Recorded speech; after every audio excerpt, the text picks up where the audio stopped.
going on? Another edition of Patrick Eats. Been a couple of weeks, been busy. Excited about today's cooking lesson. This one is real simple, real quick. Today we are going to make Mexican style salsa in a combination of the air fryer, and I have a thing it's called a Vitamix, but you can just do this in a regular blender or a food processor, it doesn't matter. But we're gonna make this really quick and simple. The ingredients, you can kind of be a little bit open with the ingredients depending on how you like your salsa, but we're gonna go straight basics, essentials. You can just copy this and it will be great. So I'm gonna start off with 3 tomatoes, not anything special, just three regular tomatoes. This is a half of an onion, literally just buy a whole onion. You only need 1. Cut it in half should be plenty. I'm gonna use 4 jalapeno peppers because I like mine spicy. If you are like a not spicy person at all, you can either buy, because these are, I think they're called serrano peppers. They're a little bit hotter. If you're not a hot person at all, you can just buy regular peppers and probably only use 2 or 3. But I'm gonna use 4 of the little hotter ones because I prefer mine to be hot. This is just regular cilantro. You don't really need to measure it. Basically a handful will be plenty. And we cut the stems out the bottom of those. And then we have 2 cloves of garlic. All you need is just 1 thing of garlic. I think 2 is plenty. Some videos I've seen have had 3, but we're gonna do 2 and see how that comes out. And then just a little bit of salt. And that is literally all you need, pretty quick and simple. We're gonna throw it in the air fryer and then we'll go from there. All right, so like I said, this is gonna be really quick and simple. So you're gonna put all the ingredients except for the cilantro in the air fryer. So you just got your 3 tomatoes, your garlic, your onions, and your jalapenos. All those are gonna go in the air fryer. This is a pretty big size air fryer. You might have to downsize the tomatoes a little bit if you have a smaller air fryer, but it all should pack in there pretty easily, even if you do have a smaller air fryer. So what we're gonna do is we're going to cook this in the air fryer at 390 degrees for 10 minutes. At the 5-minute mark, we're gonna take it out and we're gonna just flip everything over. Pretty easy and simple, and then we'll go from there. All right, so the air fryer just finished. Like I said, it was 10 minutes. After the first 5 minutes, flipped everything over. So now that we're done with the complete 10 minutes. So from here, what you're gonna do is you are going to take out, I'm just gonna grab this with my hand. Don't do this at home. Grab a fork or something, but what you're gonna do is you're gonna take out the jalapenos and you're gonna take out the garlic and you can put them in a bowl, put them in a plate, whatever you need to do. And we are gonna put the tomatoes and the onions back in. We're gonna do that for 390 degrees again, but this time we're only gonna do it for 3 minutes. Tomato, onion, just to get them cooked a little bit more. It's gonna make your salsa turn out way better. And while this is in there for the extra 3 minutes, we're gonna cut the stems off of the jalapenos. Now, if you really don't want it spicy, you can actually cut the jalapenos and take the seeds out. That to me just seems like it's doing too much work, but if you really don't want it spicy, you can take the seeds out, or you can just use less peppers is what I would suggest. But I'm getting mine as spicy as I can, so I'm gonna leave it as is and I'm just gonna cut the stem off. And once this is done, that is it, and we'll put it all in the Vitamix and see what happens. All right, so everything is done, cooked to how it needs to be. This is honestly the easiest part. I've seen some people actually take all the ingredients not chopped up, just throw it in there and it gets the job done.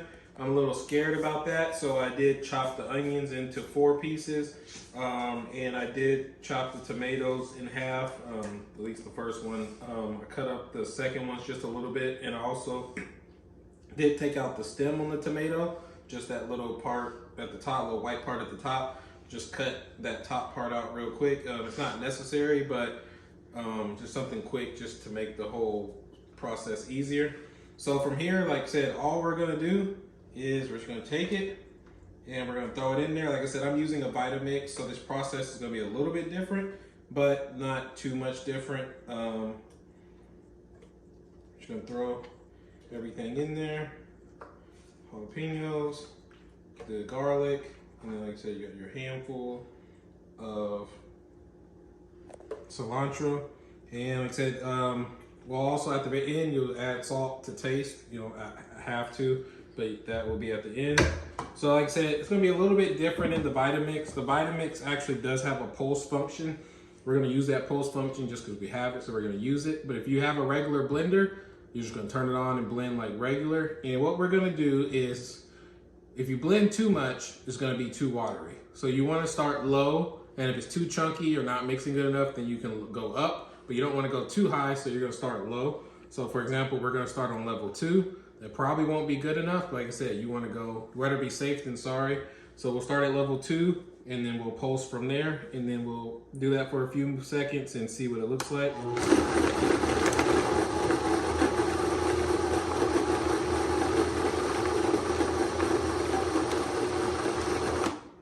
So actually, that was only on 2, and that honestly is close to good enough. I would say maybe go up to 3 just a little bit. It does look a little too chunky. This honestly, like if you really like your salsa really chunky, this honestly 2 would probably be good enough. We're gonna go just a little bit up. We're not even go 3. We're gonna go 2.5. But actually, you really don't have to go that high at all. It's actually looking pretty good. So we'll go a few more seconds.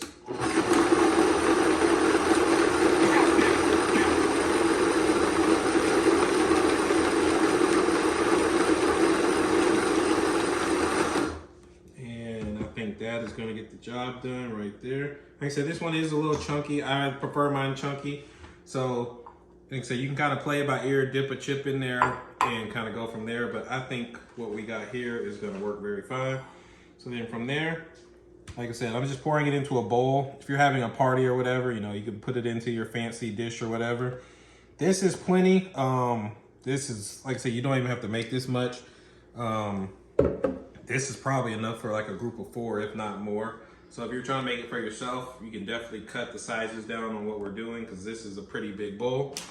And like I said, we just got regular Walmart chips, not anything special. You can throw these in the oven or air fryer for a few seconds if you like yours warm, but I'm just gonna eat them straight out the bag as a taste test. And we'll see how it sticks to the chips and obviously how it tastes. So at first dip, holds in there very well. Not watery at all. Like I said, I think that 2.5 was the perfect mark. Like normally like drips and waters a lot, but looks like the perfect consistency. So now it's just taste.